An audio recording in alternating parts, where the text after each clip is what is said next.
Bismillahirrahmanirrahim. Assalamualaikum warahmatullahi wabarakatuh. Alhamdulillahi rabbil alamin.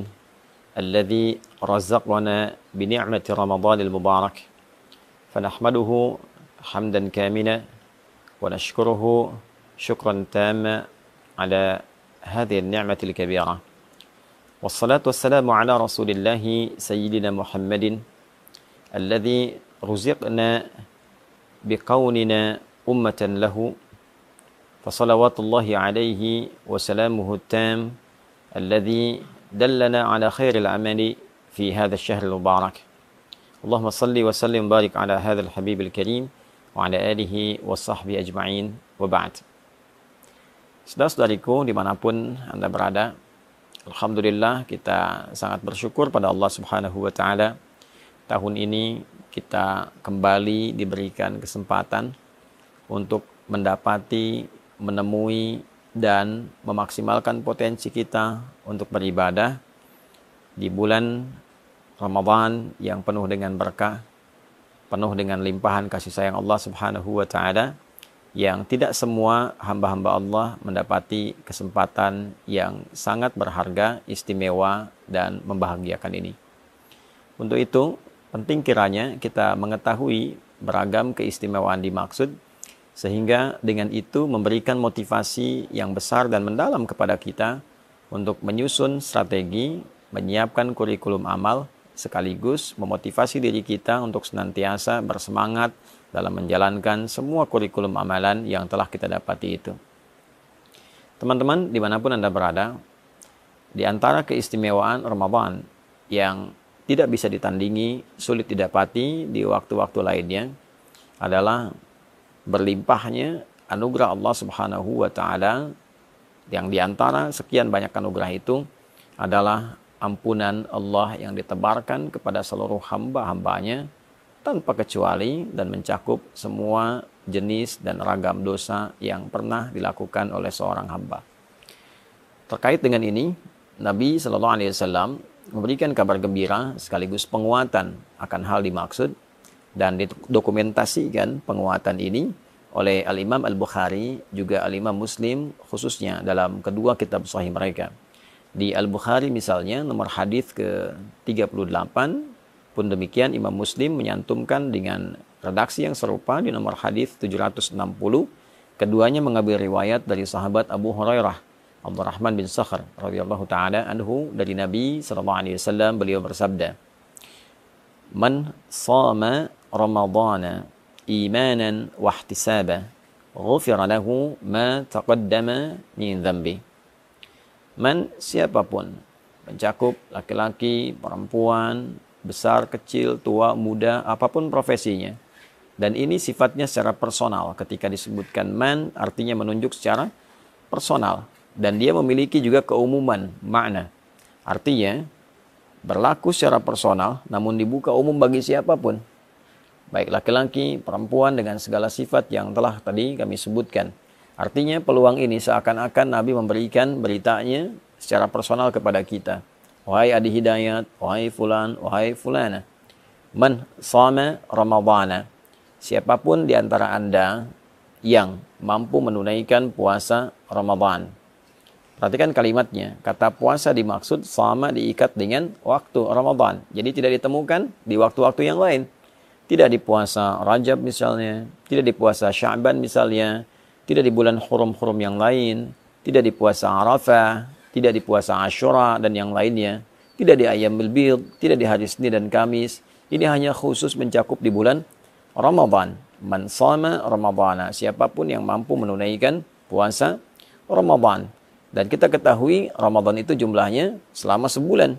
Ya, di Al-Baqarah ayat 185 jelas Allah menggabungkan kata syahr yang menunjuk pada waktu selama sebulan dengan kata Ramadan dalam momentum penurunan Al-Quran.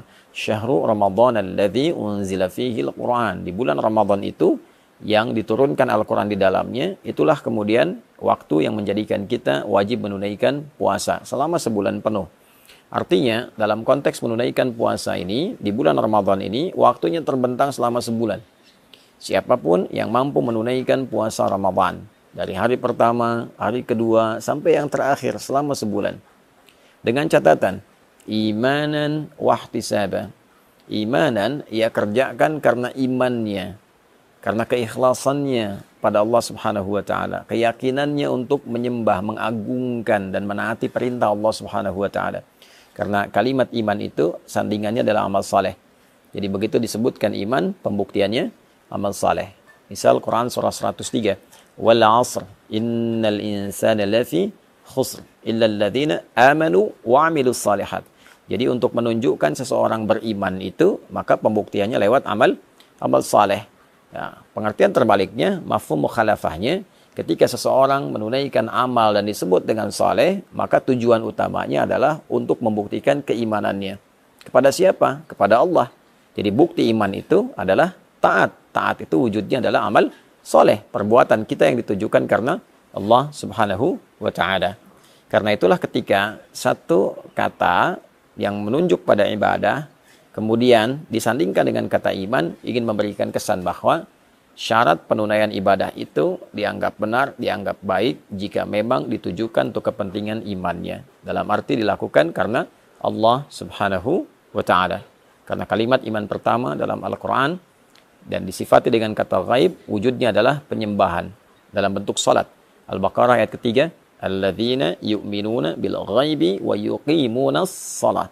Itu orang-orang takwa itu, orang yang mampu mengimplementasikan imannya ketika dia yakin pada Allah walaupun belum tampak dalam pandangannya, lalu dia buktikan keyakinan yang kuat itu dengan cara menyembahnya melalui salat.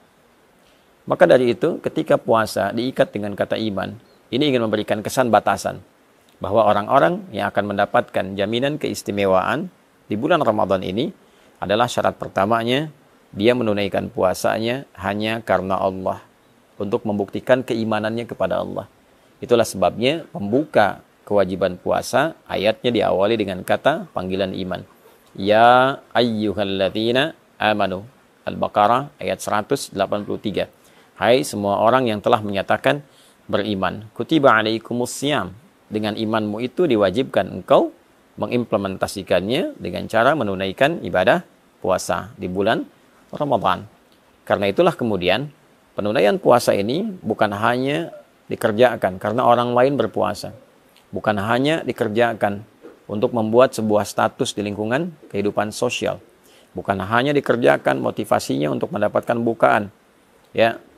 Ya kalau niatnya dapat dunia, dapat dunia. Saya pengen buka di masjid yang ada bukaannya mewah, ada takjilnya, ada sahurnya. Ya, secara adat sah dilakukan.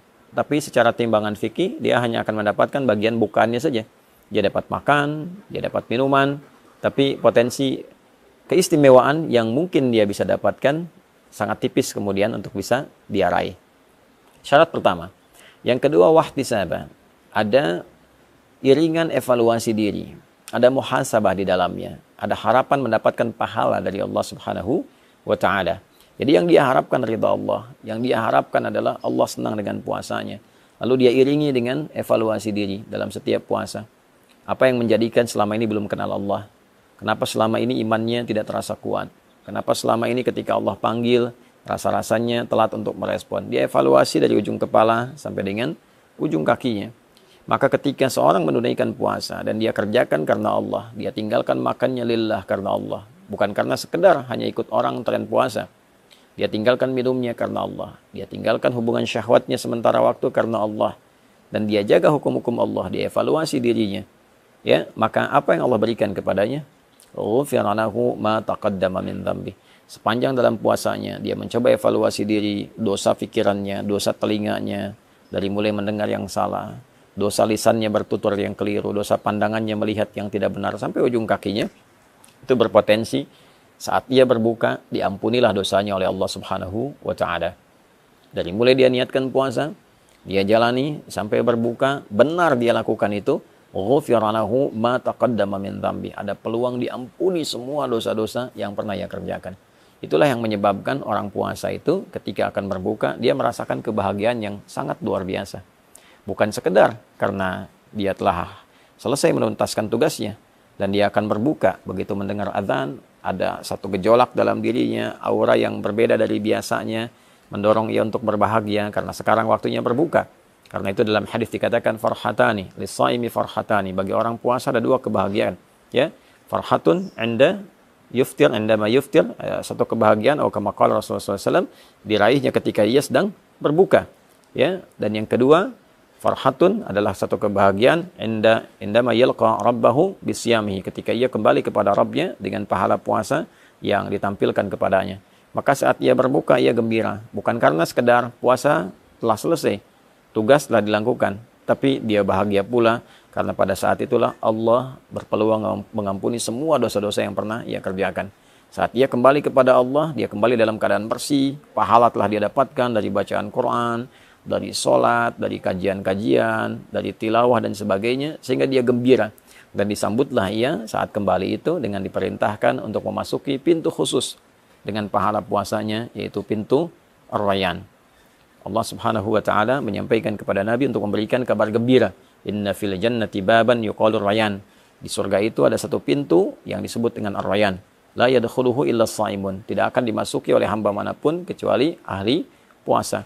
Di antara ahli puasa itu ada yang menafsirkan rajin puasa, tapi juga pengertian spesifiknya adalah orang yang berhasil menunaikan puasanya yang ia kerjakan karena Allah, dan dia mengevaluasi diri seperti disifati dalam hadis Nabi sallallahu alaihi wasallam yang telah tadi diuraikan. Fa idza dakhaluhu ughliqa, kalau sudah masuk orang-orang dengan sifat ini, maka segera ditutup. Tidak ada orang lain yang bisa masuk kecuali memiliki karakter yang serupa. Jadi teman-teman, dimanapun berada, saya ingin mengajak pada diri pribadi dan kita semua untuk saling mendoakan. Dari mulai sejak awal kita menjalani ibadah puasa ini sampai ujungnya, tidak ada di antara kita yang tidak punya kesalahan. Tidak ada di antara kita yang tidak punya dosa. Yang dibawa ke akhirat bukan berapa banyak uang kita, bukan berapa tinggi status kita, bukan berapa luas ilmu kita, bukan berapa kuat tenaga kita. Yang dibawa pulang adalah timbangan antara pahala dan dosa. Berapa banyak amal salehnya, berapa banyak amal salahnya. Ketika ditimbang, apa yang bisa menutupnya? Maka kasih Allah menghadirkan Ramadan untuk kita, bukan yang lain, memberikan sebuah kesempatan yang dalam agar kita mampu memanfaatkannya dengan mengevaluasi diri dan berharap Allah membuat kita lebih baik dibandingkan dengan hari-hari sebelumnya. Nabi SAW bersabda dalam satu hadis yang didokumentasikan oleh Imam Al-Hakim An-Naisaburi dalam kitabnya Al-Mustadrak. Satu kali Nabi SAW bersabda, wa kama qala raghima anfu rajulin liman adraka ramadhana falam yughfar lahu. Sangat tercoreng kehormatan seorang muslim, sangat terhina, sangat jauh dari rahmat Allah seorang yang disampaikan kepada bulan Ramadan, tapi ia tak mampu mengkreasikan kesempatan yang diberikan untuk mendapatkan ampunan Allah Subhanahu wa taala. Semoga Allah memuliakan kita, mengampuni dosa-dosa kita, memberikan kesempatan terbaik untuk mengisi sisa kehidupan kita dengan lebih mulia, dan mewafatkan kita dalam keadaan husnul khatimah. Allahumma taqabbal minna innaka antas sami'ul alim wa tub 'alaina innaka antat tawwabur rahim. Allahumma ighfir lana dhunubana ya Allah, ma qaddamna wa ma akharna, saghiran wa kabira. Allahumma rabbana atina fid dunya hasanah, fil akhirati hasanah wa qina adzaban nar. Wa sallallahu ala sayyidina Muhammad wa ala alihi wa sahbihi ajma'in. Wa akhiru da'wana subhanakallahumma rabbana wa bihamdika asyhadu an la ilaha illa anta nastaghfiruka wa natubu ilaik. Walhamdulillahi rabbil alamin. Assalamualaikum warahmatullahi wabarakatuh.